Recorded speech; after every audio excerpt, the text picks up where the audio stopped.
So keep those questions coming. Use that hashtag Artemis and tweet or drop them in the comments wherever you're watching this broadcast. Not everybody can be a robot polisher. Some quick programming. Like every great space mission, it starts with a launch. And here we go. 10. Hydrogen burn-off igniters initiate. 7, 6, 5. 4-stage engine start. 3, 2, 1. Boosters in ignition. And liftoff of Artemis 1. We rise together back to the moon and beyond. To infinity and beyond. Today we got to witness the world's most powerful rocket take the Earth by its edges and shake the wicked out of it. And it was quite a sight. It's quite a sight.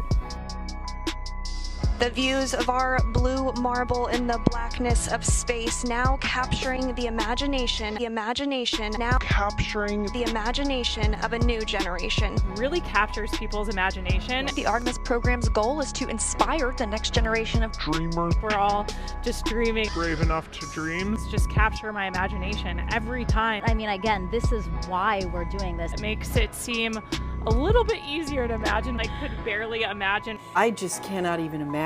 Seeing children and young and old, just all these people who feel captivated. Love this guy in the front with his NASA shirt. It's really fun to see, again, all these people who are captivated. I think that's really cool that we might see and inspire people who totally look like cheerleaders, and they're embracing it. I love it. Look at the goosebumps. That tells it all right here. I'm still shaking a little bit. That just took my breath away, and I was tearing up. It's surreal to me.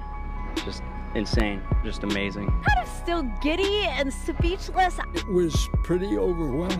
One of the coolest things you'll ever see in your entire life. I don't even know how to explain how I'm feeling right now. I feel the same way. Amazing. I still can't believe it. Yeah, it's hard to even imagine that that's true. Kind of blows my mind. Almost hard to wrap your head around. A little unbelievable to me. Look at all the science, this team, this professionalism, that performance. One heck of a show. They were so excited. Their faces, it was amazing. Orion looking back at Earth as it travels toward the moon, 57,000 miles away from the place we call home. You say that the video is going to be delayed. Can we get a more approximate time frame as to how long it's going to be until we're going to actually get to see this video? What sort of quality is the video going to be? And finally, can you just kind of explain why we're not getting to see these images live? I mean, I believe the Apollo 11 landing was broadcast live. Why now don't we have the technology to see all of this live? We're going to downlink that video as fast as we can. Unfortunately, it's going to take a little bit of time, a little slower than we might have want, but as soon as we get the data down, video processing folks will be processing that. It takes a team, though, to bring the imagery of Orion down to Earth. Imagery has been invaluable throughout the history of NASA. We have folks that literally have to look through every still image and every video that's released. We are expecting to provide some good imagery. Video and pretty pictures. You know, and we're being as transparent as we can here. It's incredibly complicated, incredibly challenging. I would just, again, ask for a little bit of patience, just taking a little bit of time. So is there going to be any more engineering footage from the launch offered? And we've been expecting more views, not only of the mission, but also from the launch pad.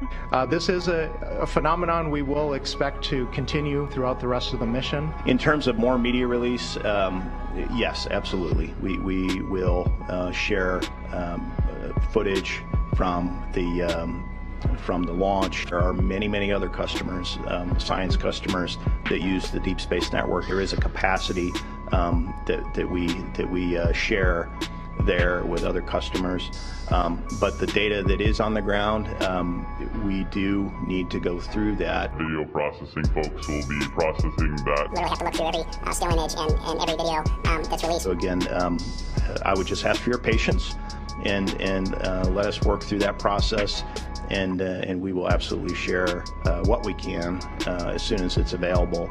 We've seen a number of issues with file transfers, but obviously, imagery, we love it. Imagery has been invaluable throughout the history of NASA. We want to share it as much as we can. We want to record it. But if we're having issues getting it off of the vehicle, I mean, I believe the Apollo 11 landing was broadcast live. Actually slows the effort to share things with the team. And why now don't we have the technology to see all of this live? We did have a number of communications glitches. We had either forward or return link problems. Jim, do you have anything to add in terms of the anomalies? I love that, we've got a media team that is as excited about what we're doing as y'all are. Tom Costello with NBC. Kristen Fisher with CNN. With The Atlantic. Reuters. BAP. Bloomberg. Not everybody can be a robot polisher. All you have to do is walk into a classroom of kids and look how their eyes get big when you start talking about space.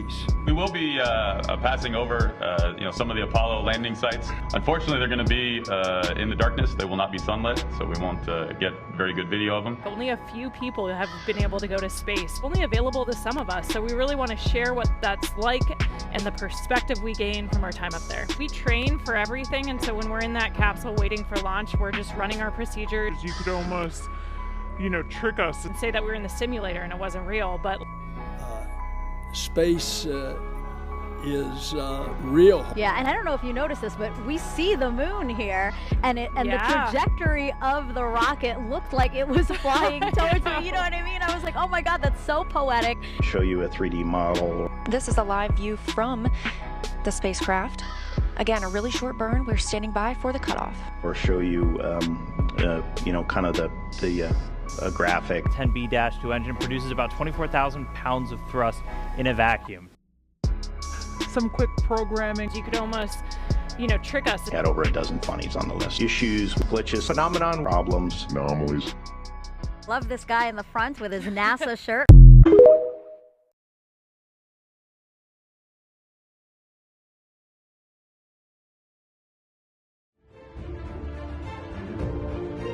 Those questioning where we live are not just here. They are everywhere.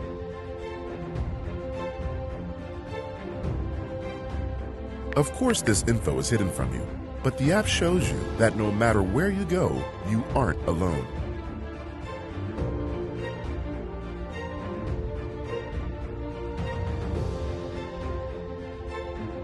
We are everywhere, and we are growing. Find your tribe today.